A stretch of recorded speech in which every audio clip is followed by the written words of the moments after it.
बोला कुछ सुना चल ना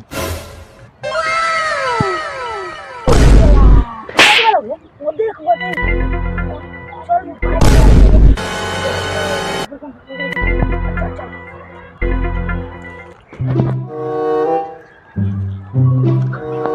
भाई ये खेल वाला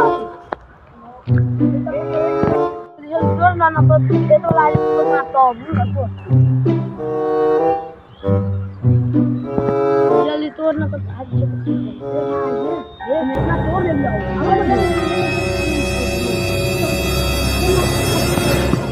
ना वो लो चल चल चल ये भाई तू झोले ला चल ये भाई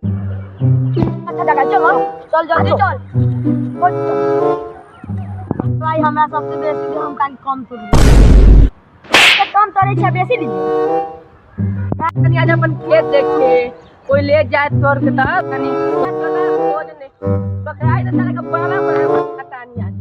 लाके